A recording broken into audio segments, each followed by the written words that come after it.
whether you're a new agent or you've been in the business a while, you still have two main things you have to focus on, right? Of course, you have to focus on the people who know you already, right? We know people transact with people who they know, like, and trust. So you're constantly talking to those people in various ways to educate them that you are a professional, that you're full-time working, that you're very confident and good at your job.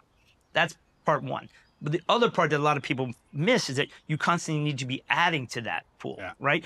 And that means you need to be constantly getting out there and meeting new people that get into your sphere, right? And what people don't realize is that everybody in your sphere has their own sphere. There's one step away from a whole nother group of people, right? And keep cultivating it. Yeah, and so I think the ones who grow their business, they do it mindfully, right? When they go to parties or where they're, in their church or in their school or in their charities or whatever, on their sports teams, whatever it is that they're doing, they are also always looking to capture, the people around them and bring them into their world so that then they can educate them. Because in Miami, let's put it simply, there's like 60,000 realtors and everybody knows 5 or 10, right?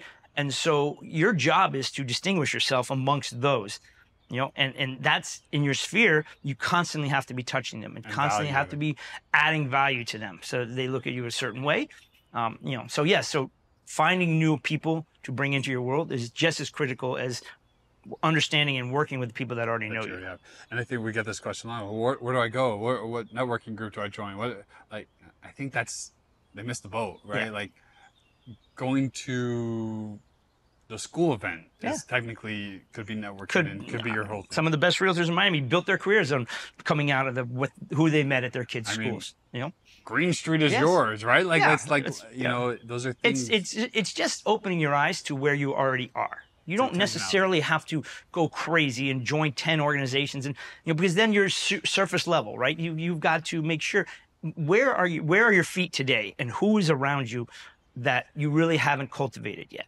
And when you start to think of it with that mindset, you're going to realize there's hundreds of people that you casually know that you haven't brought into your sphere yet, that don't really even maybe know you're even in real estate, but that already kind of know who you are.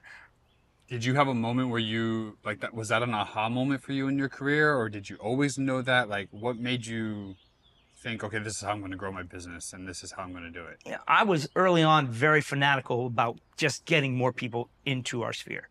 I built my career mostly on email blasts because that was free at the time, and it was a way to reach a lot of people with the push of a button. So we always had the mindset of, I had the mindset of trying to find 5 new people every single day. But you had to get the emails. So sometimes you're going to find the person, but then you don't have the, so there is work involved, when you are mindful, I just find that as soon as we get an agent to just be mindful of where they are, where they're going. And not, yes, I think everybody should get involved in their community, in their churches, in their neighborhoods and schools, but most people already are to some degree. And it's where you feel comfortable and confident in what you're doing. That's when people are attracted to you naturally. But we get caught off guard, or not off guard, but off track, because we're always like worried about, I don't want to be salesman-y. I don't want to be bothering them. I don't want to, that's where I go to church. I don't want to put my work in there. And I find it's the opposite. Those people around you, when they get to know you, they want to help you. They want to work with you because they like you and you have common interests and you trust each other.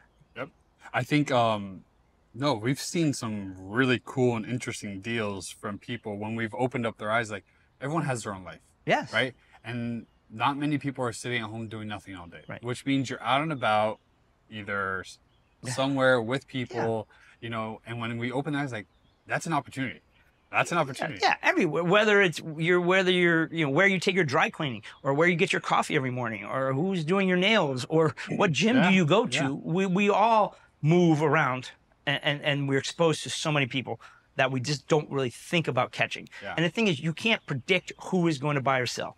Right. And some of our agents, I've seen them in the past, they try to predict that, and then that's who they chase. But really, the bigger your pool, the more opportunity you're going to have. No, I mean, I've some crazy stories, like someone was taking their kid's friend home from school, and the little kid mentioned that they had to move, and it turned into ears perked out. That led to 3 deals. Like little things like that, I think, is what a lot of people but it doesn't. I noticed, and I've seen in agents for years and years, it doesn't happen until you become mindful of it. and confident and get over being a secret agent. Like, we are in the business of helping people, right? Buy and sell real estate. You have to let people know that is what you do, right? However you want to do that, but that is what our job is.